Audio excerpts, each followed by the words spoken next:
رحیم آیت نمبر 89 پر ہیں ہم. ولما میں آیت کو پڑھ لیتی ہوں ذرا.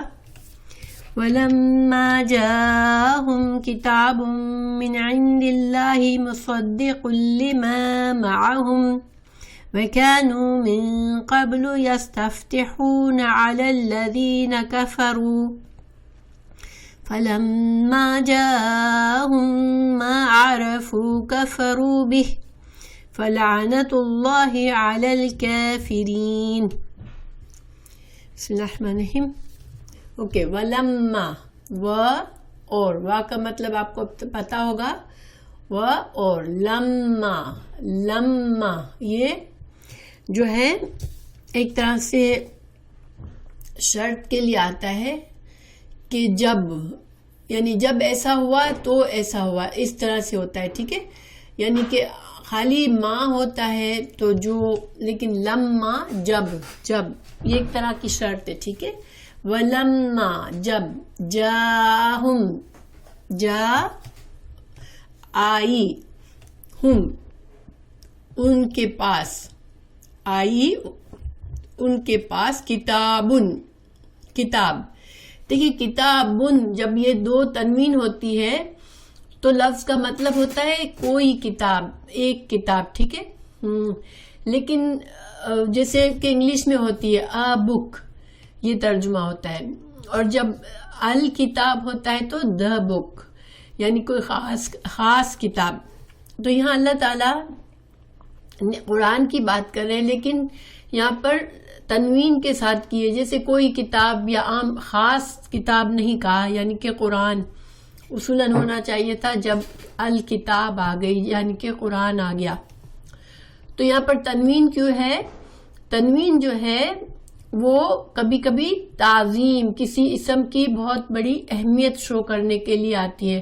حالانکہ اس کو ال کے ساتھ وہ خاص چیز ہوتی ہے اور ال کے ساتھ آنا ہوتا ہے، لیکن تنوین ڈال کے اس چیز کو بہت خاص بنایا جاتا ہے کہ یہ عظیم کتاب جب آ گئی، جب عظیم کتاب یعنی کہ قرآن آ گیا، اس چیز کی عظمت کو ظاہر کرتی ہے. ٹھیک ہے.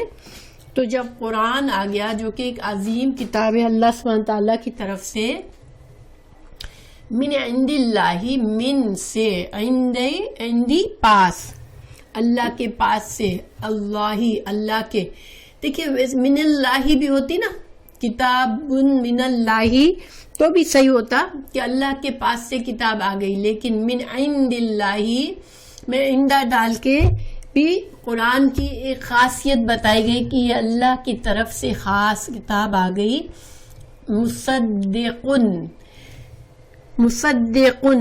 مصدق کہتے ہیں کسی چیز کو سچا بنانے والا، کہ ہاں یہ چیز سچی ہے، کسی چیز کی سچائی کی دلیل بنانا کہ ہاں یہ چیز سچی ہے، اس کی شہادت دینا، یا اس کو کہ یہ اس بات میں کوئی شک نہیں ہے، یہ تصدیق کرتا ہے، سچا مانتا ہے. یعنی قرآن جو ہے وہ تورات کو بھی سچا مانتا ہے. قرآن میں جو آیات ہیں، جو توحید کا میسج ہے، جو خبریں ہیں پچھلی قوموں کی خبریں ہیں، اور جو یعنی کہ غیب کی خبریں دی گئی کہ جنت ہے، دوزخ ہے، قیامت آنے والی ہے، یہ ساری باتیں جو تورات میں بھی تھی. تو گویا قرآن میں ان باتوں کو لا کے تصدیق کر دی کہ ہاں تورات جو تھی وہ بھی اللہ کی کتاب تھی اور قرآن بھی اللہ کی کتاب ہے. تو یہ الکتاب یعنی کہ قرآن کی یہ خصوصیت ہے کہ قرآن جو ہے وہ تورات کی تصدیق کرتا ہے. تو تورات کو جھٹلاتا نہیں ہے کہ نہیں یہ جھوٹی کتاب ہے. تورات بھی اللہ کی طرف سے نازل ہوئی تھی، اور قرآن جو ہے وہ تورات کی تصدیق کرتا ہے.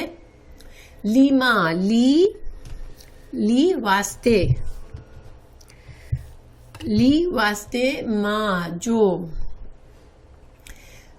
مصدقن تصدیق کرنے والی ہے، واسطے اس کے جو، معہم جو ان کے پاس ہے، اب یہ ہم سے کون لوگ ہیں؟ ہم جو ہے وہ ضمیر ہے، ضمیر ہمیشہ کسی اسم کی طرف اشارہ کر رہی ہوتی ہے، تو ہم سے مراد یہودی ہیں، بنی اسرائیل، جو کہ مدینہ میں رہتے تھے اور ان کے پاس کتاب تھی اور وہ اس کتاب تورات کو مانتے تھے.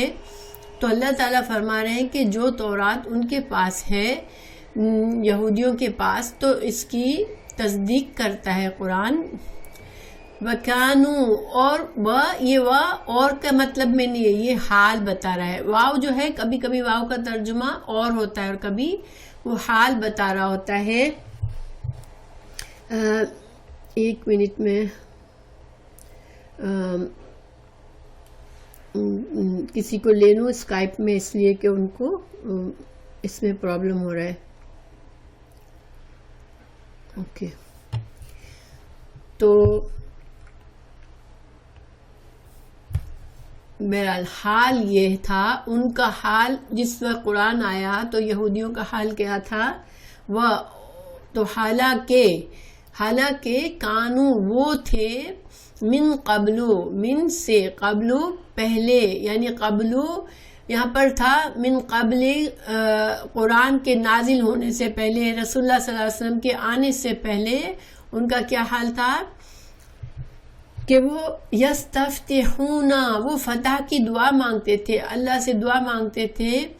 فتح سے، یہ فتح ہے، فاتحہ اس کا روٹ ورڈ ہے، اور سین اور تا جب آ جاتا ہے مضارع میں تو طلب کرنا، کسی چیز کا مانگنا. تو وہ کیا مانگ رہے تھے؟ اللہ سے مانگ رہے تھے. علی الذین، فتح مانگ رہے تھے کس کے خلاف؟ خلاف الذین، ان کے خلاف، کفروا، جنہوں نے کفر کیا تھا. تو مطلب کیا تھا کہ جب قرآن نازل ہونے سے پہلے مدینہ میں یہودی اور مشرک عرب ساتھ رہتے تھے، اور ان کے درمیان جب لڑائیاں ہوتی تھی تو یہودی کیا کہتے تھے کہ ہمارا آخری رسول جو ہے وہ اب آنے والا ہے، اور جب وہ آئے گا تو اللہ تعالیٰ اس نبی کے ساتھ ہم مل کے تم سے جہاد کریں گے اور اللہ تعالیٰ ہمیں فتح دے گا. کیونکہ ان کو تورات میں بتایا گیا تھا کہ جب آخری نبی آئیں گے تو ان کے ساتھ اللہ تعالیٰ ان کے ماننے والوں کو فتح دے گا کافروں کے اوپر. تو ان کو یہ تھا کہ اب جلدی سے، اب ان کا زمانہ آ چکا ہے اور اب رسول اللہ صلی اللہ علیہ وسلم آئیں گے اور ہم ان کے ساتھ مل کر تمام کافروں پر ہم فتح حاصل کر کے ہم جو ہے وہ کنٹرول میں آ جائیں گے، پھر ہماری حکومت ہوگی، ہم پھر سے پاور میں آ جائیں گے. تو یہ دعا کرتے تھے اللہ. یستفتحون کے دو معنی کیے ہیں. ایک علماء نے کہا کہ وہ جب مشرکین کو کہتے تھے کہ وہ خبر دیتے تھے مشرکین کو کہ ہمارے تو نبی آنے والے، اور جب وہ آ جائیں گے تو اللہ ان کے ساتھ مل کر ہمیں فتح دے گا تم لوگوں پر، اور ہم جو ہے ہم تم پر حکومت کریں گے. اور یستفتحون کا دوسرا مطلب وہ اللہ سے دعا کرتے تھے کہ اللہ تو آخری نبی کو بھیج. اس دعا وہ کیا دعا کرتے تھے؟ اے اللہ ہم تجھ سے تیرے اس نبی آخر الزماں کا واسطہ دے کر سوال کرتے ہیں، جس کی بعثت کا تو نے وعدہ فرمایا ہے کہ تو آج ہمیں ہمارے دشمنوں پر فتح دے. تو یہ اللہم انا نسألک بحق نبیک کالذی وعدتنا ان تبعثہ فی آخر الزمان ان تنصرنا اليوم علی عدونا، کہ اللہ تو نے یہ جو سچا وعدہ کیا تھا کہ آخری نبی آئے گا تو اب اس کو بھیج دے تاکہ ہمیں کافروں پر فتح تو حاصل عطا کر.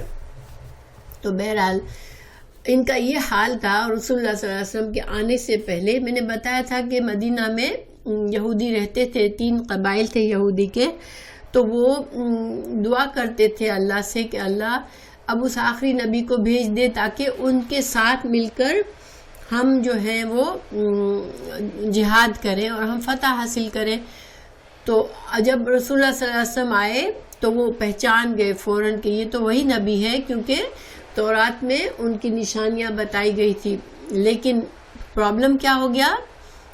اللہ تعالیٰ فرما رہے فلما، پھر جب جاءہم، آیا ان کے پاس ماں جو عرفو جس کو انہوں نے پہچان لیا. عرفہ ہوتا ہے کسی کی علامات کو دیکھ کے پہچان لینا.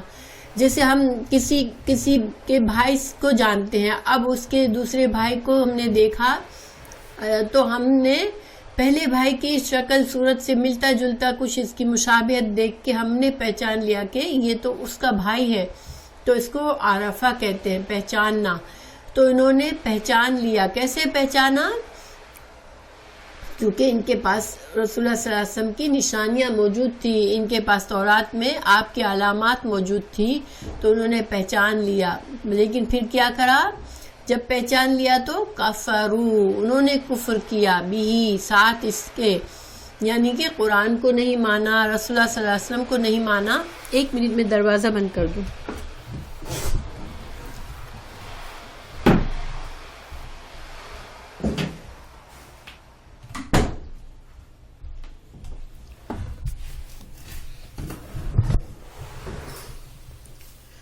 تو انہوں نے انکار کر دیا کہ نہیں, ہم آپ کو نہیں مانتے, ہم نہیں پہچانتے. ایک حدیث نہیں بلکہ صحابہ کا قول ہے کہ حضرت عبداللہ بن عباس فرماتے ہیں کہ یہود رسول اللہ صلی اللہ علیہ وسلم کی بعثت سے پہلے آپ کے ساتھ مل کر اوس اور خزرج پر فتح و غلبہ کی دعا کرتے تھے کہ رسول اللہ صلی اللہ علیہ وسلم آئے تو ہم ان پر فتح حاصل کریں گے. جب اللہ تعالیٰ نے آپ کو عرب میں سے مبعوث فرمایا تو انہوں نے آپ کے ساتھ کفر کیا اور ان سب باتوں کا انکار کر دیا جو آپ کے بارے میں کہا کرتے تھے. تو معاذ بن جبل, بشر بن معار اور داؤد بن سلمہ, یہ سارے صحابہ کرام تھے جو کہ مدینہ میں رہتے تھے اور جو اسلام سے پہلے مشرک تھے. تو ان سے جو انہوں نے کہا اپنے یہودیوں کو, اپنے ساتھیوں کو کہ تم اللہ سے ڈرو اور مسلمان ہو جاؤ. تم تو محمد صلی اللہ علیہ وسلم کے ساتھ مل کر ہم پر فتح و غلبہ کی دعا کیا کرتے تھے.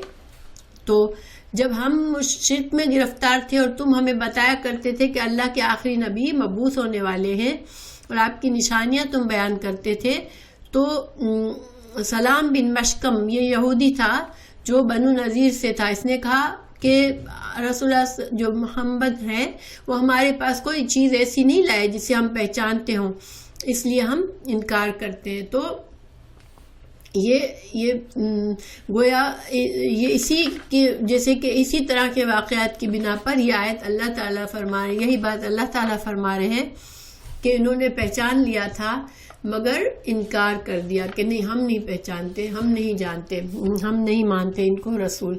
بہرحال اللہ تعالیٰ آگے فرماتے ہیں بئسا کا مطلب ہوتا ہے کہ برا, بہت برا, یعنی کہ یہ ایک فعل ہے جو کہ اسی معنی میں استعمال ہوتا ہے کہ کسی چیز کو برائی بیان کرتا ہے. بئسا کتنا برا ہے, ما جو, اشترو کا معنی میں نے آپ کو بتایا تھا, شین را یا کا مطلب ہوتا ہے کہ ایک چیز دے کے دوسری چیز کو ترجیح دینا, دوسری چیز کو لے لینا. تو اسی وجہ سے خرید اور فروخت دونوں کو اشتراء کے لفظ سے بولا جاتا ہے. تو کتنا برا ہے جو انہوں نے بیچ ڈالا, بھی بدلے اس کے, یہ با جو ہے یہ ساتھ کے معنی میں نہیں ہے بلکہ بدلے کے معنی میں ہے. کتنا برا ہے جو انہوں نے بیچ دیا اس کے بدلے, انفسہم اپنی جانوں کو.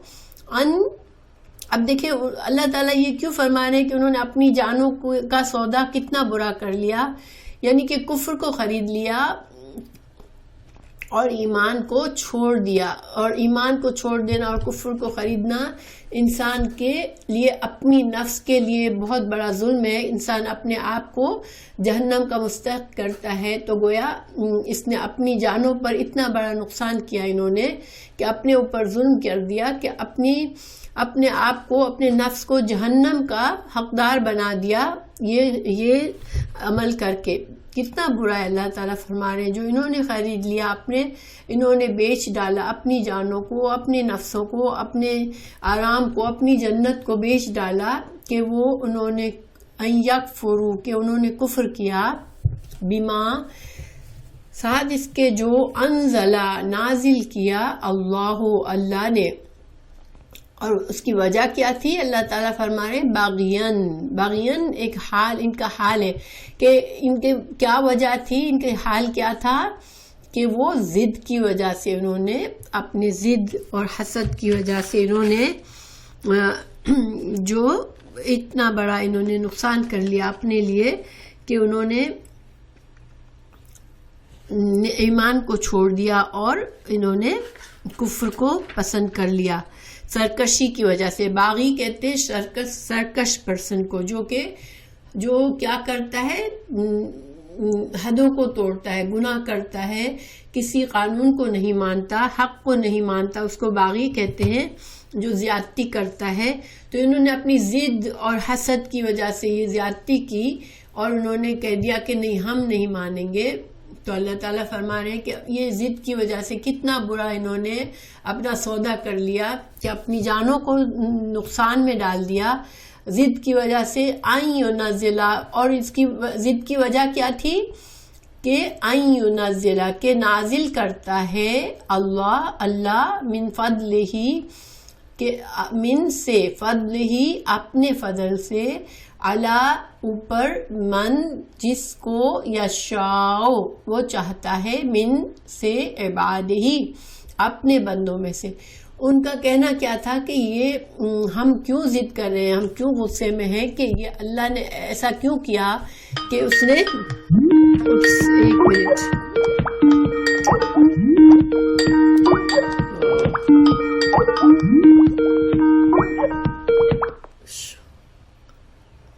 تو انہوں نے کہا، سوری اسٹوڈنٹس ڈفرینٹ اس پہ آ رہے ہیں، تو انہوں نے کہا کہ اللہ نے ایسا کیوں کیا، یعنی کہ ان کو اعتراض اللہ کے اس چوائس پر تھا کہ اللہ کا فضل اللہ نے کسی اور پر اپنی مرضی سے کیوں ڈال دیا۔ یعنی کہ ان کا کہنا تھا کہ ہماری خواہش کے مطابق اللہ نے یہ نبوت ہمارے لوگوں میں سے کسی کو نہیں دی، بلکہ اپنی مرضی سے اللہ نے کسی اور کو چن لیا، تو اللہ نے ایسا کیوں کیا، تو اب ہم نہیں مانیں گے۔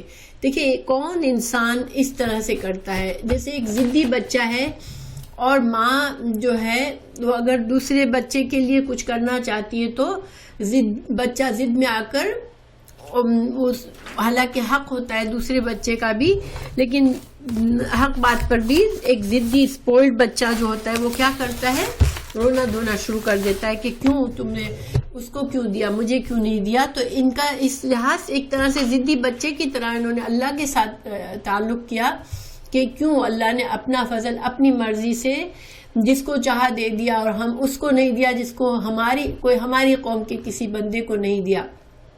اور یہاں پر دوسری غور کرنے کی بات یہ ہے کہ من فضل ہی، اللہ کا فضل، تو ان کو پتا ہے کہ اللہ کی کتاب کا نازل ہونا یہ اللہ کا فضل ہے۔ اللہ تعالیٰ کسی کو اپنی کتاب کا علم دیتا ہے، کسی کو شریعت دیتا ہے، کسی کو نبوت دیتا ہے، تو یہ کیا ہے، یہ اللہ کا فضل ہے۔ تو گویا ہمارے لیے کیا سبق ہے اس میں کہ اللہ تعالیٰ نے ہمیں توفیق دی کہ ہم قرآن سن رہے ہیں، قرآن پڑھ رہے ہیں، تو گویا ایک منٹ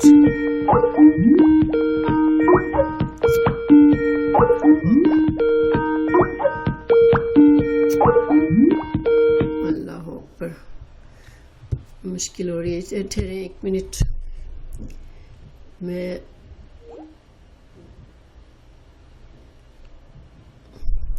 اصل میں سارے لوگوں کو میں نے لنک تو دی ہے، لیکن کچھ لوگوں کو پرابلم ہو رہی ہے، اس میں ابھی نیا معاملہ ہے نا۔ تو بہرحال تو انہوں نے کیا کیا کہ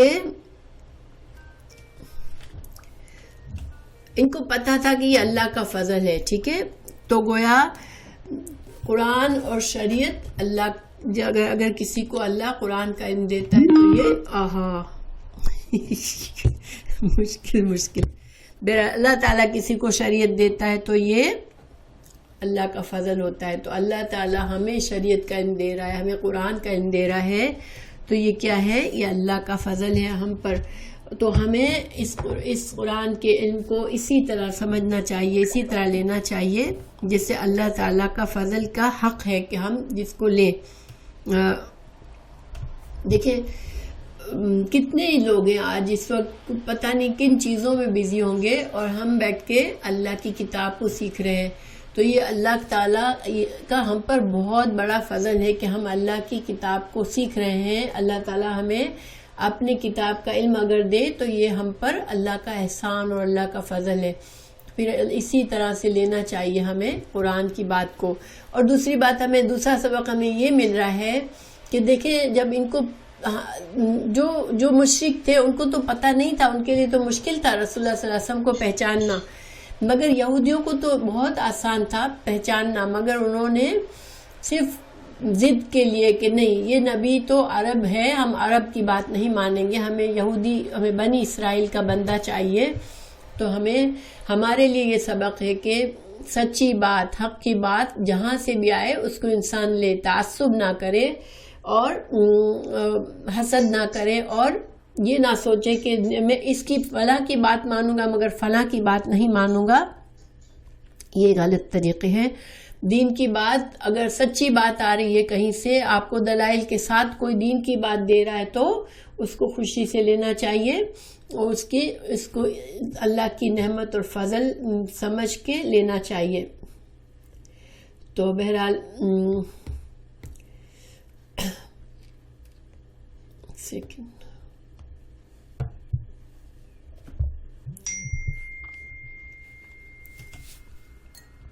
پھر اللہ تعالیٰ فرما رہے ہیں کہ بیکوز انہوں نے یہ کیا، انہوں نے ضد کی اللہ کے سامنے اور اللہ کے میسنجر کو جھٹلایا، تو اس کا کیا نتیجہ نکلا کہ اللہ تعالیٰ فرما رہے ہیں باؤ کا مطلب ہوتا ہے بری چیز کے ساتھ لوٹنا، برے انجام کے ساتھ لوٹنا، کچھ بری کمائی کر کے لوٹنا. ٹھیک ہے. رجع کا مطلب بھی لوٹنا ہوتا ہے عربی میں. رجع کا مطلب ہوتا ہے کسی کام کو کر کے لوٹنا، کسی جگہ گھر سے ہم گئے اور پھر واپس گھر لوٹے تو رجع مطلب ہوتا ہے. لیکن جب کوئی انسان گناہ کما کے یا برائی کر کے لوٹتا ہے تو اس کو کیا کہتے ہیں؟ باؤ. تو وہ برائی کے ساتھ لوٹے، برے انجام کے ساتھ لوٹے. کس سے؟ بے غضب، ساتھ غضب کے، اور غضب اعلیٰ غضب، صرف غضب نہیں بلکہ غضب کے اوپر. یعنی کہ ہم کہتے ہیں نا کہ غضب پر غضب، یعنی کہ بہت زیادہ غضب. ٹھیک ہے. بہت بار کا بہت بڑا غضب. اور یہودیوں پر واقعی میں بڑا غضب ہوا. جو یہودی تھے رسول اللہ صلی اللہ علیہ وسلم کے زمانے میں مدینہ میں 3 قبیلے برباد ہوئے. 2 قبیلے بار آپ صلی اللہ علیہ وسلم کے لیے مصیبتیں کھڑی کرتے رہے، یہاں تک کہ ان کے سامنے آپ صلی اللہ علیہ وسلم کو فوج کشی کی گئی اور پھر انہوں نے ہار مانی، ہتھیار ڈالے اور ان کو نکالا گیا مدینہ سے. کیا کہتے ہیں، جلاوطنی کا حکم دیا رسول اللہ صلی اللہ علیہ وسلم نے.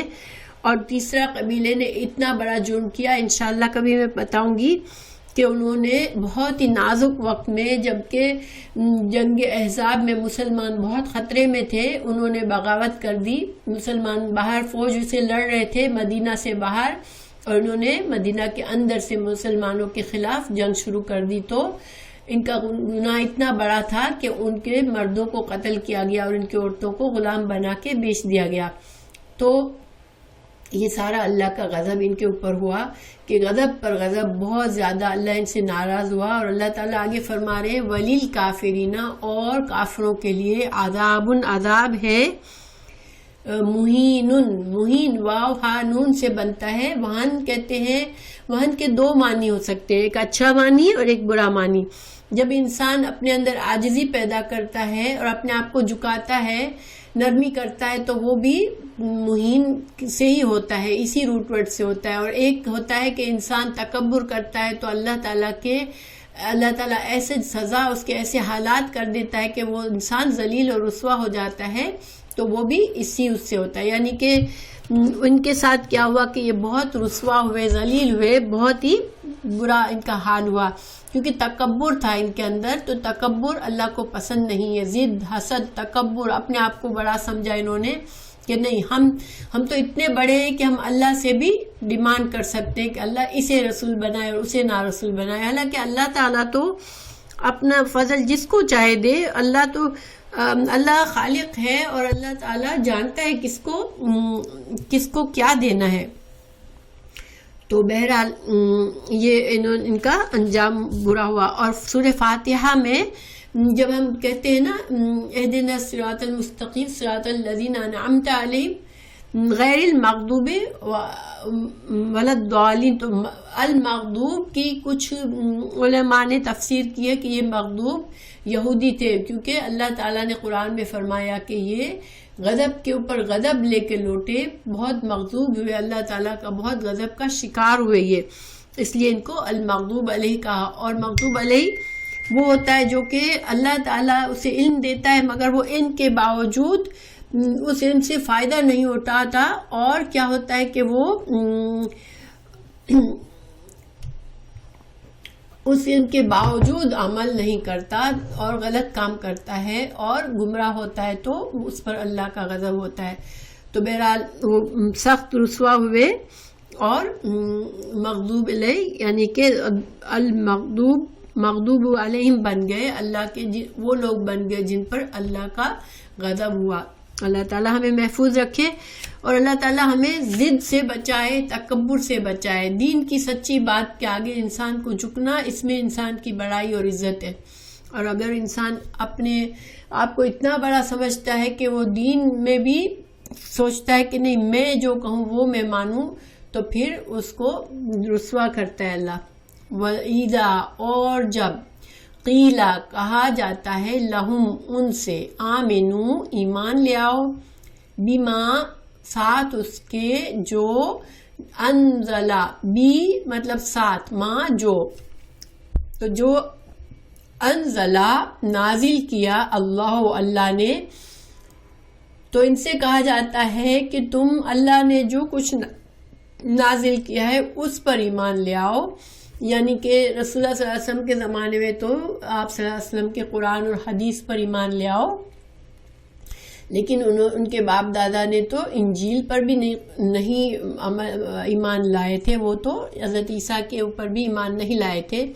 تو ان سے کہا جاتا ہے کہ تم ایمان لاؤ جو اللہ نے نازل کیا ہے. قالو وہ کہتے ہیں نؤمنو ہم ایمان لائیں گے، بیما ساتھ اس کے جو انزلا اتارا گیا نازل کیا گیا علینا اعلی اوپر نہ ہم پر.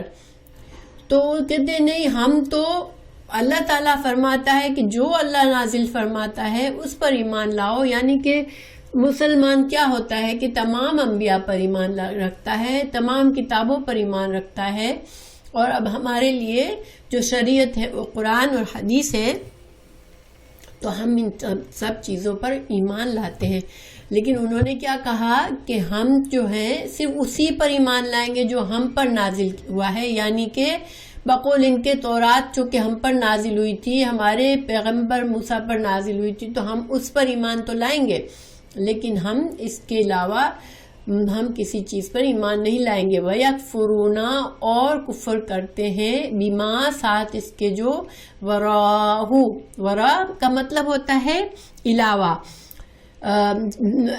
ورا کا مطلب ہوتا ہے ظاہر ہونا. یعنی کہ کوئی پھر اس سے آگے مطلب جو آگے کوئی چیز ظاہر ہو سکتی ہے، پیچھے ہو سکتی ہے، کسی چیز کے آگے یا پیچھے بعد میں جو بھی چیز کوئی سامنے چیز آتی ہے، کوئی معاملہ ظاہر ہوتا ہے، اس کو ورا کہتے ہیں. تو یہ کہ ان کا کہنا تھا کہ تورات کے علاوہ ہم ہر چیز پر کفر کرتے ہیں، ہم تو صرف تورات کو مانتے ہیں. تو اللہ سبحانہ وتعالیٰ فرماتے ہیں وَهُوَ حال تو یہ ہے، یعنی حقیقت یہ ہے، الحق حق ہے، اور ہوا کا مطلب یہاں قرآن ہے. ٹھیک ہے، کہ اللہ تعالیٰ فرما رہے ہیں کہ قرآن کو یہ جٹلاتے ہیں مگر وہ تو اللہ کی طرف سے حق ہے، مصدقاً تصدیق کرنے والی ہے، لما واسس کے جو معہم جو ان کے پاس ہے، یعنی کہ تورات.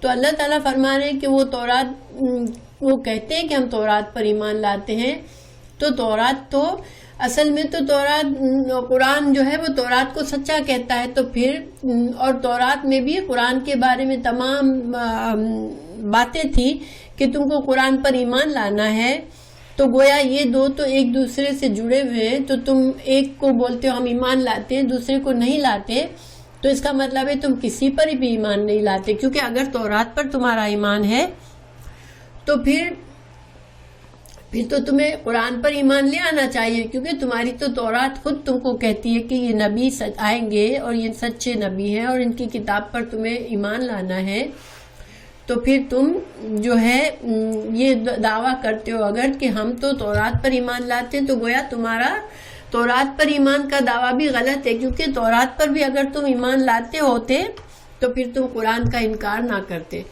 قل کہہ دیجئے یا رسول اللہ، یعنی رسول اللہ صلی اللہ علیہ وسلم سے کہا جا رہا ہے کہ آپ ان سے کہہ دیجئے فَلِمَا پس لی واسطے ما جو ہے ما تھا، میم الف ما تھا جو، ٹھیک ہے، لیکن ما یہاں پر کیوں کے معنی میں، ٹھیک ہے، تو اس کو کہتے ہیں استفہام کا ما، ٹھیک ہے، میم الف ما استفہام کا ہے، لیکن الف کو ہٹا کر ہمیں یہاں سے ایک طرح سے بتایا جا رہا ہے کہ یہ ماں جو ہے جو کے معنی میں نہیں ہے بلکہ کیوں کے معنی میں، ٹھیک ہے، چونکہ بعض الفاظ کے ایک سے زیادہ معنی ہوتے ہیں، تو میم الف ماں کا معنی جو بھی ہوتا ہے اس کا کیوں بھی ہوتا ہے، ٹھیک ہے، اس کا معنی کیوں بھی ہوتا ہے، جو بھی ہوتا ہے، تو جب کیوں کے معنی میں آیا ہے بہت سی جگہ پہ قرآن میں، تو یہاں پر الف ہٹا دی گئی ہے تاکہ ہم پڑھنے والا پہچان جائے کہ یہاں جو کے معنی میں نہیں بلکہ کیوں کے معنی میں۔ ایسی اس کی بہت سی مثالیں ہیں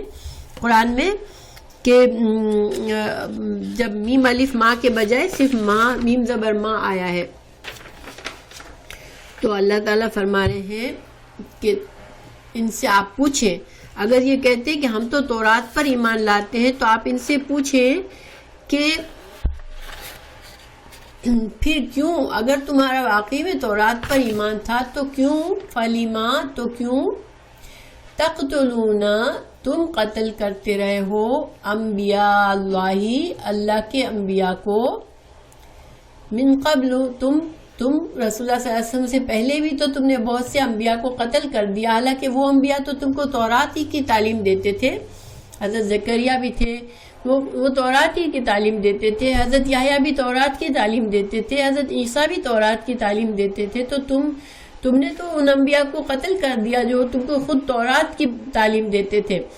اب تو تم قرآن کے لیے بہانہ بنا رہے ہو کہ ہم قرآن کو نہیں مانتے کیونکہ ہمارے پاس اپنی بک ہے، ہم اسی کو مانتے، تو تم اگر اپنی بک کو مانتے تھے تو تم نے ان انبیاء کو کیوں قتل کیا جو کہ تم کو تورات ہی کی تعلیم دیتے تھے؟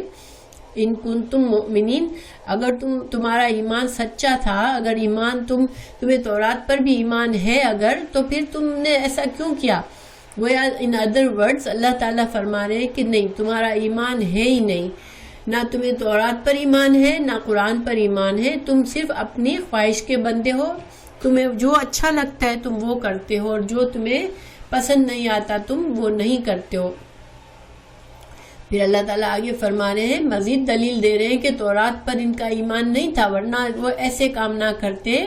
اللہ تعالیٰ فرما رہے ہیں وَلَقَدْ اور البتہ تحقیق جَاءَكُمْ آئے تمہارے پاس موسیٰ بالبینات، سات روشن نشانیوں کے ساتھ آئے تھے موسیٰ علیہ السلام تمہارے پاس، اور ان کی وہ روشن نشانیاں کیا تھی؟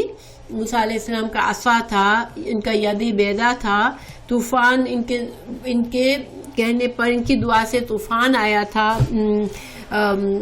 فرعونیوں پر، ٹڈیوں کا دل کے دل آگے تھے، جوئیں ان کے اتنی جوئیں ہو گئی تھی کہ ہر چیز میں جوئیں آنے لگی تھی، مینڈک کی بہت زیادہ مینڈک آ گئے تھے، دریا میں پانی میں ہر جگہ خون آ گیا تھا، سمندر کو اللہ تعالیٰ نے عصا کے ذریعے پہاڑ کر ان کے لیے راستہ بنایا تھا، من اور سلوہ ان کے لیے اتارا تھا، پتھر سے 12 چشمے نکالے تھے ان کے لیے صحرا میں، اور ان کے اوپر بادل کا سایہ کیا تھا۔ یہ ساری نشانیاں، اتنی نشانیاں پے در پہ ان کو معجزات دکھائے گئے حضرت موسیٰ علیہ السلام کے ہاتھوں سے، اور انہوں نے کیا کیا؟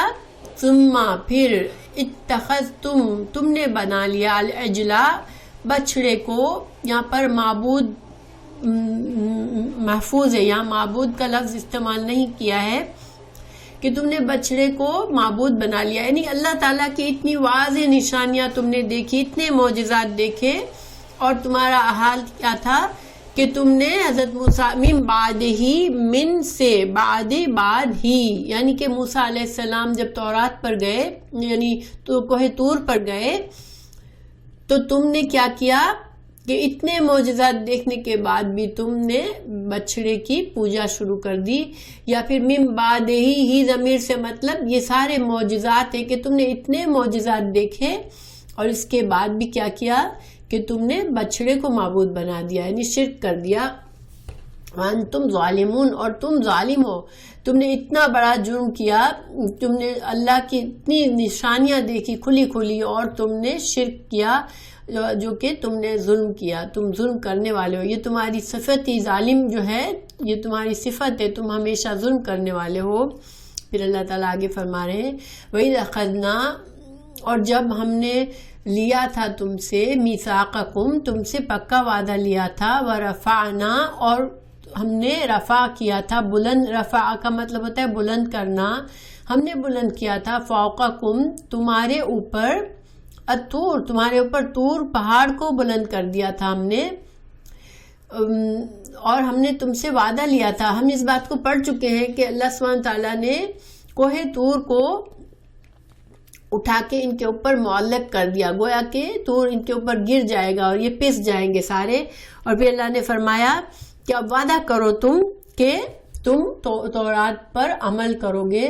تو انہوں نے وعدہ کیا تھا, ان کو ڈر لگا کہ تو اللہ تعالیٰ ہمیں اب یہاں پر عذاب دے دے گا اور طور کو ہمارے اوپر گرا دے گا, تو انہوں نے وعدہ کیا تھا. پھر اللہ تعالیٰ فرما رہے ہیں کہ ہم نے طور کو تمہارے پر بلند کر کے ہم نے کیا کیا تھا, خودو پکڑ لو, ماں جو آتیناکم دیا ہے تم کو ہم نے, آتاناکم نا ضمیر سے مطلب ہم, کم کا مطلب تم, اور آتا کا مطلب دینا, دیا ہم نے تم کو. تین الفاظ ہیں یہاں پر. بِقُوَّةٍ قوت کے ساتھ, بہت مضبوطی سے پکڑ لو, مطلب یہ ہے کہ تورات کے احکامات پر مضبوطی سے عمل کرو, اس کو تم اپنی زندگی میں اپنے عمل میں لے آؤ اس کو. وَاسْمَعُوا اور سنو, اور سنو کا یہاں مطلب دو مطلب کیے گئے ہیں. تم سنو, کان سے سنو, یعنی کہ اللہ کے احکامات کو غور سے سنو, اور دوسرا مطلب یہ کہ تم اطاعت کرو, یعنی کہ تم جو ہو, تم کو ہم نے تورات دی ہے, تم تورات کو مضبوطی سے تھامو, اپنی زندگی کے تمام معاملات میں اس کو سیکھو, اس پر عمل کرو. یہ کہ اللہ کی کتاب کو تھامنا یہی ہوتا ہے. اور ہم کو بھی اللہ نے حکم دیا ہے کہ وَاعْتَصِمُوا حَبْلِ اللَّهِ, اللہ کی رسی کو مضبوطی سے پکڑ لو. یعنی ایک مسلمان کو کیا حکم ہے کہ اللہ کی رسی کو مضبوطی سے پکڑ لو. تو ان کو بھی یہی حکم دیا تھا کہ تورات اللہ کی کتاب ہے, تم اس کو مضبوطی سے پکڑو. اور مضبوطی سے پکڑنے کا مطلب یہی ہوتا ہے کہ اس کو سیکھو, اس کو سمجھو, اور اس کے مطابق اپنی زندگی گزارو, اور ہر قدم پر اس سے رجوع کرو, ہر معاملے میں اس سے رجوع کرو. تو ان کو جب تورات کے لیے وعدہ لیا گیا تو انہوں نے, ان کا کیا جواب تھا, اللہ تعالیٰ فرما رہے ہیں کہ انہوں نے کہا سمعنا, ہم نے سنا, وعصینا, اور ہم نے نافرمانی کی. گویا جب ان سے وعدہ لیا گیا تو انہوں نے اس وقت فوراً کیا کہا تھا کہ ہاں ہم وعدہ کرتے ہیں, ٹھیک ہے, کیونکہ ان کو ڈر تھا کہ کوہ طور ہمارے سر پہ گر جائے گا. اور پھر جب عمل کا وقت آیا تو انہوں نے زبان سے انکار کر دیا. علماء کہتے ہیں کہ زبان سے بھی انکار کر دیا تھا.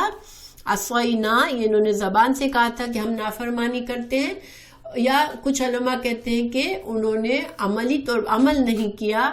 تو گویا ایسا ہی ہے کہ جب انسان قرآن کو سنتا ہے اس پر عمل نہیں کرتا تو مطلب کیا ہوا کہ ہم نے قرآن پڑھا لیکن سنا لیکن عمل نہیں کیا, گویا ہم نے نافرمانی کی. کیونکہ اللہ کی کتاب کا مقصد تو یہ ہوتا ہے کہ انسان اس کو پڑھے, سمجھے, اور پھر اس پر عمل کرے. تو جو مسلمان بھی آج ہم اگر قرآن کو سنتے بھی ہیں, پڑھتے بھی ہیں, مگر عمل ہمارا قرآن کے مطابق نہیں ہے تو ہمارا حال کیا ہے؟ حال، زبان حال سے ہم اللہ کی کتاب کے نافرمانی کر رہے ہیں۔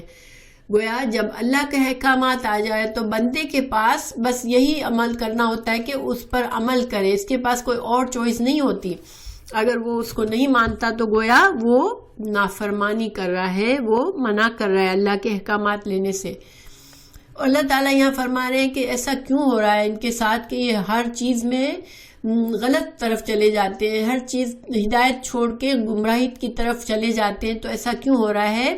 اللہ تعالیٰ فرما رہے ہیں کہ وَأُشْرِبُوا، پلا دی گئی تھی، شربا ہم کہتے ہیں نا مشروبات ہے نا، مشروبات تو اسی سے ہوتی ہے پینے کی چیز، تو اللہ تعالیٰ یہاں پر پیسو ہے یہ کہ پلا دی گئی تھی ان کو، ان کے فی میں قلوبہم، ان کے دلوں میں، العجلہ، یہاں پر حب العجلہ تھا، یعنی کہ بچڑے کی محبت، ٹھیک ہے، حب کو یہاں پر ذکر نہیں کیا، لکھا نہیں گیا، لیکن یہاں پر تھا کہ ان کے دلوں میں کیا تھا کہ بچڑے کی محبت اتنی گھسی ہوئی تھی جیسے کہ کسی نے ان کو پلا دی ہے اس محبت کو۔ دیکھیں جب ہم بہت پیاس لگتی ہے، ہم پانی پیتے ہیں تو فوراً ہمارا پورا جسم اس کے محسوس کرتا ہے، فریش ہو جاتا ہے فوراً۔ تو جب بھی کوئی چیز پینے کی چیز ہوتی ہے وہ فوراً خون میں جاتی ہے اور جسم پر اثر کرتی ہے، تو ان کا یہ حساب تھا کہ بچڑے کی محبت ان کے دل میں ایسی بس گئی تھی جیسے کسی نے ان کو گھول کے پلا دی ہے۔ جب انسان دنیا میں کسی دوسرے انسان کی محبت میں یا کسی مال کی محبت میں، کسی چیز کی محبت میں بہت زیادہ ایسا ہو جاتا ہے کہ اس کو اختیار ہی نہیں رہتا، اس چیز کے دیوانہ ہونے لگتا ہے، تو اس کے لیے بھی محاورتاً یہی استعمال ہوتا ہے کہ اس نے تو پی لی ہے، گویا یہ محبت اس کے ایک ایک رگ میں چلی گئی ہے۔ تو یہ حال ان کا تھا کہ محبت بچڑے کی ان کے، یعنی کہ شرک، اصل میں تو مطلب شرک ہے کہ اللہ سے نافرمانی کرنا، شرک کرنا، یہ ان کے خون میں بس گیا تھا۔ بِكُفْرِهِمْ، کیوں؟ کیونکہ انہوں نے کفر کیا تھا شروع سے۔ اللہ تعالیٰ وجہ بتا رہے ہیں کہ چونکہ انہوں نے اللہ کا کفر شروع سے کیا تو ہر موقع پہ کیا، تو ان کی سزا کے طور پر اللہ تعالیٰ نے ان کو ایسا بے بس کر دیا۔ یہ ایک اللہ کا دستور ہے۔ دیکھو انسان جب اللہ کے نافرمانی کرتا ہے اور اس کو مسلسل کرتا رہتا ہے تو پھر جس چیز کی وجہ سے وہ نافرمانی کر رہا ہوتا ہے، جس چیز کی محبت میں وہ اللہ کی نافرمانی کرتا ہے، وہ چیز اللہ اس کو اس کے حوالے کر دیتا ہے۔ وہ بندہ پھر پاگلوں کی، دیوانوں کی طرح اس سے نکل ہی نہیں سکتا۔ جیسے مثال کے طور پر بعض لوگ اپنے پیسوں کی محبت میں اتنا بزی ہو جاتے ہیں کہ وہ اپنی فیملی کو، اپنے گھر کو، ہر چیز کو، اپنی صحت کو بھی اگنور کرنے لگتے ہیں، اور ایک وقت آتا ہے کہ وہ اپنی صحت بھی لوز کر دیتے ہیں، اپنے گھر والوں کو بھی لوز کر دیتے ہیں، اور صرف پیسہ پیسہ پیسے میں لگے رہتے ہیں، تو آخر اسی چیز کی محبت ان کو برباد کر دیتی ہے۔ بیکاز جب انسان کے پاس بہت پیسہ بھی ہے لیکن اس سے کوئی محبت کرنے والا نہیں ہے، اس کا کوئی گھر بار نہیں ہے، اس کو کوئی پوچھنے والا نہیں ہے، اس کی اپنی صحت، اپنی جان بھی اس کا ساتھ چھوڑ دیتی ہے، بیمار پڑا ہوا ہے، اب اس کے پاس دولت ہے، وہ اس دولت کا کوئی فائدہ نہیں اٹھا سکتا کیونکہ اس کا جسم بھی بیمار ہو گیا۔ تو ایسا کیوں ہوتا ہے کہ یہ اللہ کا دستور ہے کہ اللہ کی محبت کو چھوڑ کے جب انسان کسی چیز کی طرف جاتا ہے،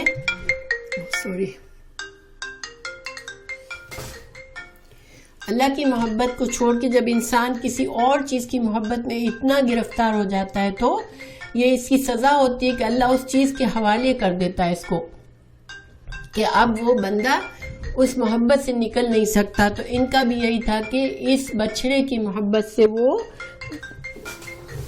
باہر ہی نہیں نکل سکتے تھے۔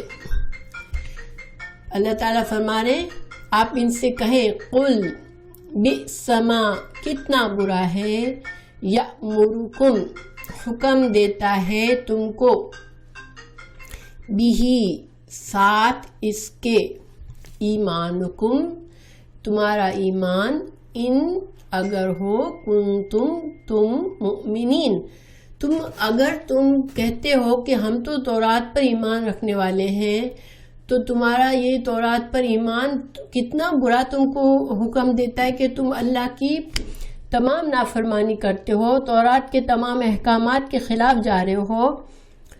تو گویا اللہ تعالیٰ ریجیکٹ کر رہے ہیں ان کے اس دعوے کو کہ تمہارا یہ دعویٰ ہی غلط ہے کہ تمہیں تورات کا بھی ایمان ہے، تمہیں صرف اپنی خواہشات پر تم اسی کو تمہارا خدا بنایا ہوا ہے، اسی پر تمہارا ایمان ہے، باقی اس کے علاوہ تمہیں نہ اللہ کی کسی کتاب پر تمہارا ایمان ہے نہ اللہ کے رسولوں پر، یعنی کہ تم پکے کافر ہو۔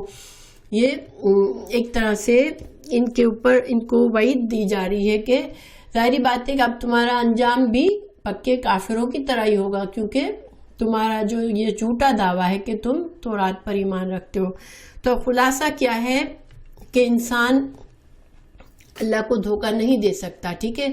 انسان اپنی خواہشات کے پیچھے چل رہا ہو اور بظاہر دعویٰ کرے کہ میں مسلمان ہوں، میں اللہ کو ماننے والا ہوں، تو پھر اللہ تعالیٰ کے پاس ایسا دعویٰ قابل قبول نہیں ہے۔ اللہ سب جاننے والا ہے۔ انسان کو اللہ کے ساتھ مخلص ہونا چاہیے، اور دوسری بات یہ کہ حسد اور بغض کا انجام برا ہوتا ہے۔ انسان ایک مومن اپنے دل کو صاف رکھتا ہے اور جہاں سے حق بات ملتی ہے اس کو قبول کرتا ہے۔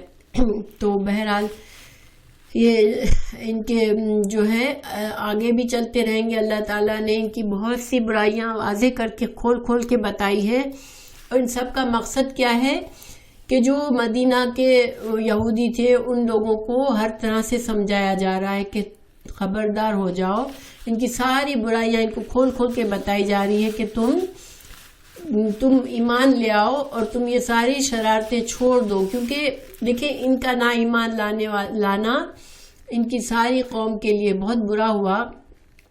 اگر وہ حق کو مان لیتے تو آگے بھی وعلیکم السلام ورحمۃ اللہ وبرکاتہ۔ صبح ماشاءاللہ آپ کو بھی آئی ہوپ کہ مسئلہ نہیں ہوا کلاس میں آنے میں، اور انشاءاللہ آئندہ سب آپ لوگ سب کوشش کریں کہ ای میل چیک کریں۔ میں ای میل چیک بھیجا کروں گی کلاس کی، اور اس پر لنک پر کلک کر کے بہت آسان ہے آنا، تو یہ پھر سارا اسکائپ کا مسئلہ ختم ہو جائے گا انشاءاللہ۔ انلیس کسی کو پرابلم ہو رہی ہوگی تو میں اسکائپ میں لیا